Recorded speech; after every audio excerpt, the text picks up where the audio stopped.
CA व्हायला आता किती वेळ लागणार याचं उत्तर पूर्वी खूप मोठं असायचं, पण आता फक्त 42 महिने. हो, बरोबर ऐकलं. नव्या स्कीमनुसार आता सीए बनण्याचा प्रवास थोडा कमी झाला आहे. आता हा वेळ कमी कसा झाला? तर याचं सगळ्यात मोठं कारण म्हणजे आर्टिकलशिपचा कालावधी. जी आर्टिकलशिप आधी पूर्ण 3 वर्ष करावी लागायची, ती आता फक्त 2 वर्षांची झाली आहे. हा खूप मोठा आणि महत्त्वाचा बदल आहे. चला तर मग या नवीन स्कीममधल्या बदलांना थोडं जवळून पाहूया. हे बदल फक्त वेळ वाचवणारे नाहीत, तर शिक्षण आणि ट्रेनिंगला अधिक प्रभावी बनवण्यासाठी डिझाईन केलेले आहेत.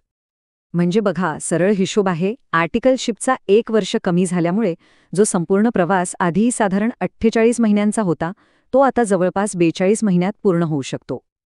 बरं, एकूण कालावधी तर कळला. पण या प्रवासाची सुरुवात करायची कशी? पुढच्या भागात आपण हेच पाहणार आहोत की या नवीन फ्रेमवर्कनुसार सीए बनण्याचा मार्ग कसा सुरू होतो. हा आहे सीए बनण्याचा एक सरळ रोडमॅप. सुरुवात होते पात्रतेपासून, मग येतं ICAI रजिस्ट्रेशन, त्यानंतर फाउंडेशन कोर्स आणि मग येतो महत्त्वाचा टप्पा, इंटरमिजिएट कोर्स. इथे एंट्री घेण्यासाठी प्रामुख्याने 2 मार्ग आहेत. पहिला, 12वी नंतर कोणत्याही शाखेतून फाउंडेशन मार्गाने सुरुवात करता येते, आणि दुसरा मार्ग आहे डायरेक्ट एंट्री, जो कॉमर्स पदवीधरांसाठी आहे, पण त्यासाठी विशिष्ट टक्केवारीची अट पूर्ण करावी लागते. जे विद्यार्थी 12वी नंतर येतात त्यांच्यासाठी फाउंडेशन कोर्स हा पहिला टप्पा. साधारण 4 महिन्यांचा याचा स्टडी पिरियड असतो, आणि यात अकाउंटिंग, बिझनेस लॉ, इकॉनॉमिक्स यांसारख्या बेसिक पण महत्त्वाच्या विषयांचा अभ्यास असतो. फाउंडेशन मार्ग असो किंवा डायरेक्ट एंट्री, दोन्ही मार्गांनी आलेले विद्यार्थी या इंटरमिजिएट स्तरावर एकत्र येतात. इथे साधारण 8 महिन्यांचा अभ्यास असतो, ज्यात 2 ग्रुप्स असतात, आणि यामध्ये अकाउंटिंग, टॅक्सेशन, ऑडिट यांसारखे कोर विषय शिकवले जातात.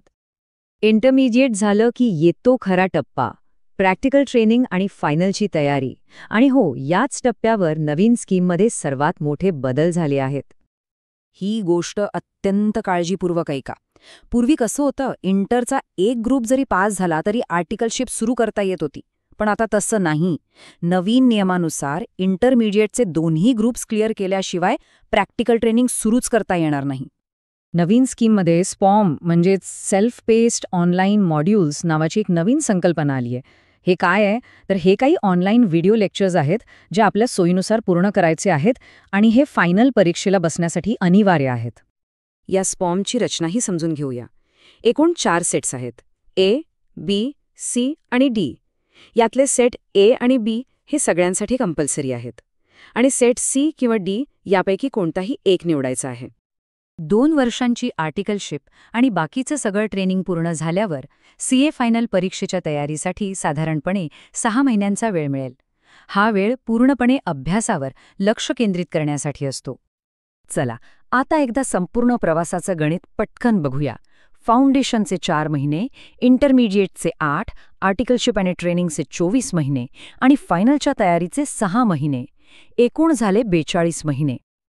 परीक्षा उत्तीर्ण झाल्यावर पुढे काय? चला, आता आपण शेवटच्या टप्प्याकडे वळूया, म्हणजे ICAIची मेंबरशिप मिळवणे आणि करिअरची पुढील वाटचाल ठरवणे. सगळ्या परीक्षा पास झाल्या, ट्रेनिंग पूर्ण झालं की ICAIकडे सदस्यत्वासाठी अर्ज करायचा, आणि मग अधिकृतपणे नावापुढे CA हे 2 अक्षरं लावता येतात. हा प्रवास सोप्पा नाहीये, म्हणून काही गोष्टी कायम लक्षात ठेवा. नेहमी ICAIची अधिकृत वेबसाईट तपासा, स्पॅम आणि इतर ट्रेनिंगचे नियम नीट समजून घ्या, आर्टिकलशिपसाठी चांगली फर्म निवडा, आणि सगळ्यात महत्त्वाचं म्हणजे अभ्यासात सातत्य ठेवा. तर ही आहे नवीन CA स्कीम. मार्ग नक्कीच वेगवान झाला आहे, पण आव्हानं तितकीच मोठी आहेत. आता खरा प्रश्न हा आहे की या नवीन आणि वेगवान प्रवासासाठी आपली महत्त्वाकांक्षा तयार आहे का?